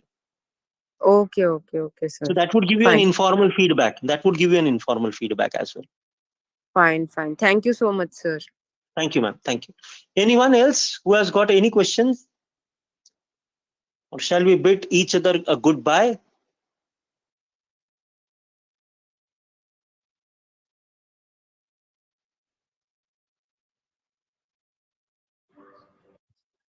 Priya Tyagiji has one doubt. What other questions can we ask than mobile number to show the authenticity of it? Ma'am, see, how do you establish the authenticity? Let me answer this question to you. In a data, the authenticity, rather than asking a mobile number, can more be established by kurtosis and skewness. Okay, that means to what level your data is spread.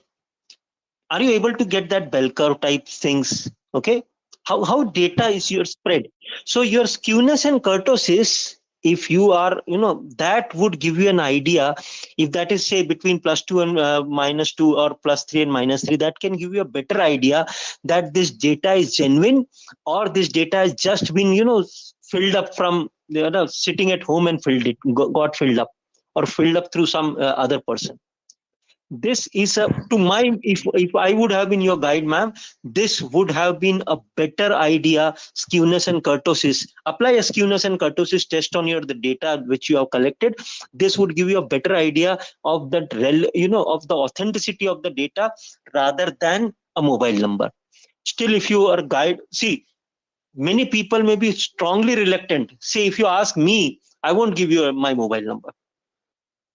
Why should I? Or ask anyone. There are another 80 people who are left in this group. Ask them that if you want to have a simple questionnaire filled up from them, and they would be able to give you a mobile data. Why should I divulge my mobile number to you, ma'am?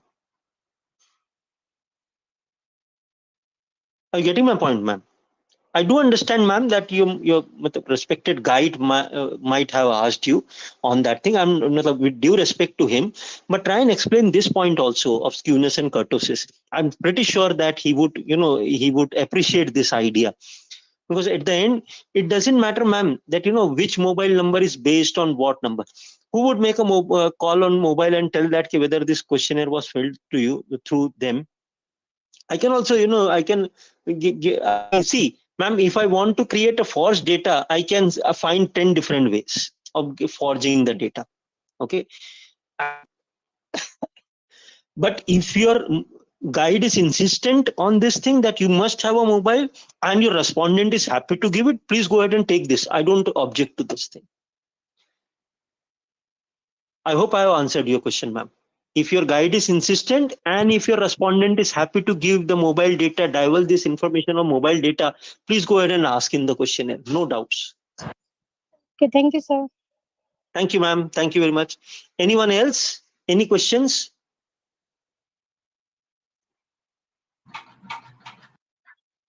Okay, I think that's good enough, Priyanka, ma'am.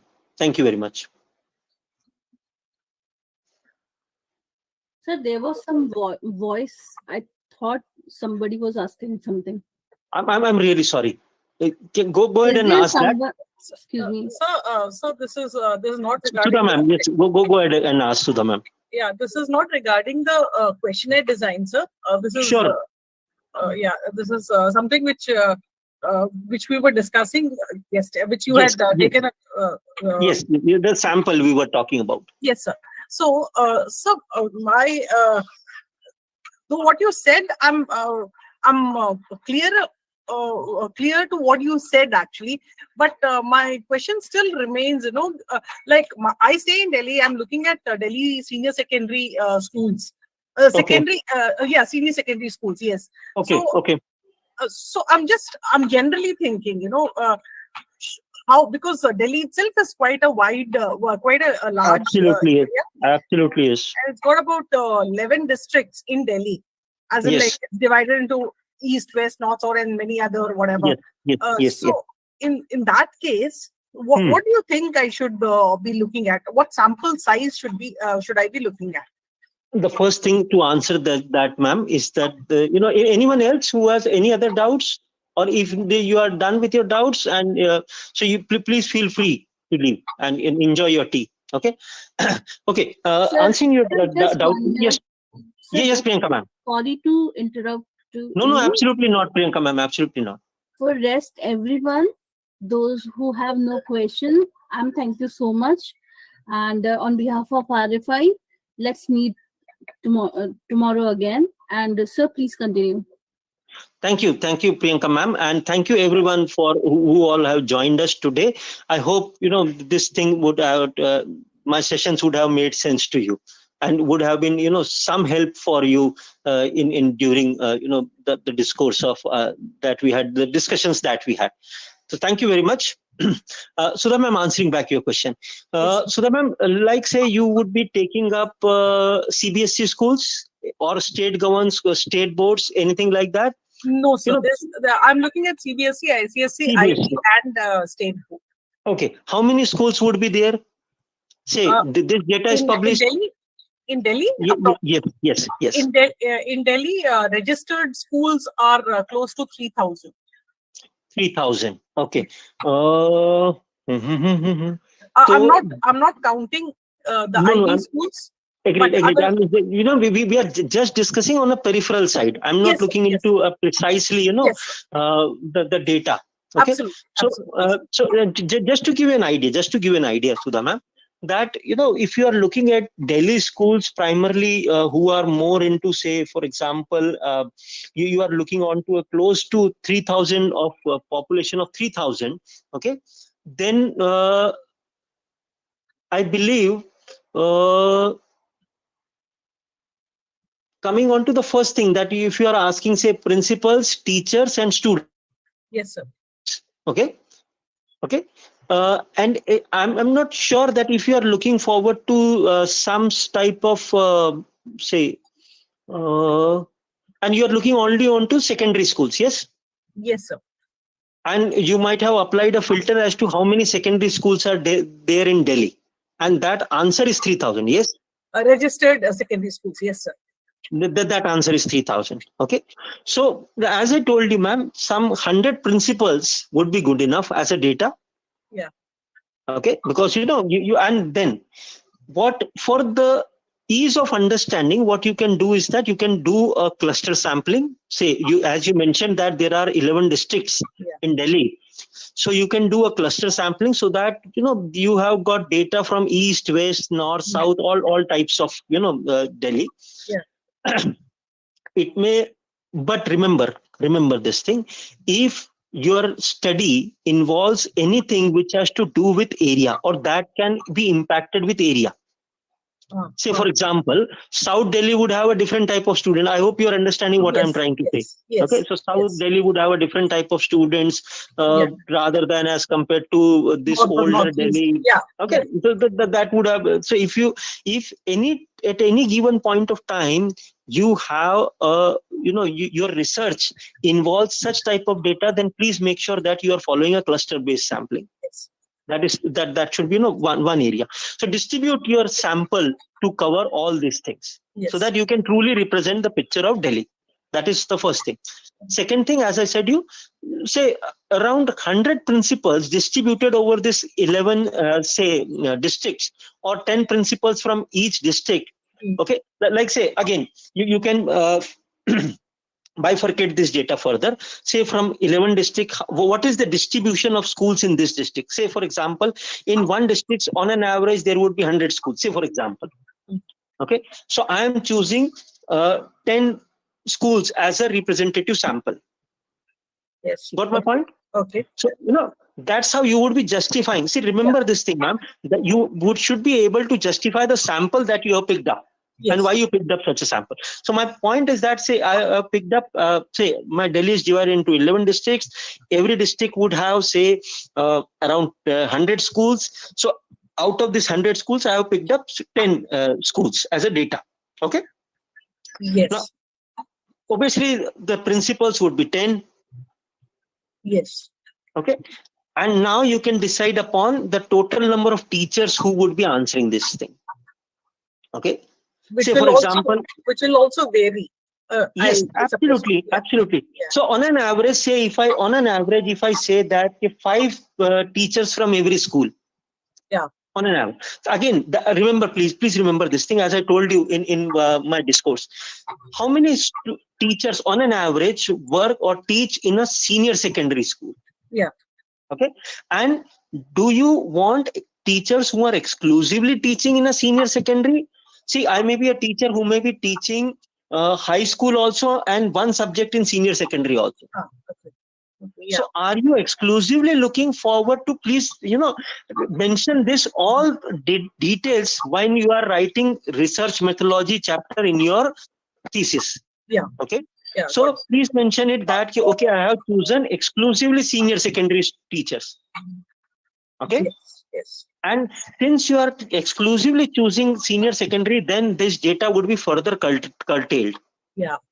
And then only 5 teachers from every school would suffice. And since you would have a list of these teachers and the principals, see, you would have a list of schools and principals from CBSE. You would have, when you would approach the school, you would have the list of, teachers exclusively teaching in senior secondary. So again, so why I'm kind of focusing on list, because then it would allow you to do a random sampling. Then you would have a list of students also. Okay. So from each student, you can, then you can decide on the number of students. Okay. So all these things put together, all these logics put together would answer a question for you, that what should be the sample size of your research. I hope I have answered your question, ma'am. Yes. I'm absolutely satisfied. Okay, fair enough. Thank you. Anyone, any questions? Most welcome, ma'am. Most welcome. Anyone, any other questions? I hope that's it. Okay, Thank you very much. Thank you, Priyanka, ma'am. Thank you, RFI, Ajay sir. Thank you, everyone. And I'm really sorry, I'm really sorry, Priyanka ma'am could not make it today for some of her busy schedule. So my apologies from her side as well. Thank you. Thank you so much, sir. Thank you, everybody. Thank you, RFI. The meeting is over. RFI, you can just wind up the meeting today. Thank you, everyone. Thank you, everyone. RFI team.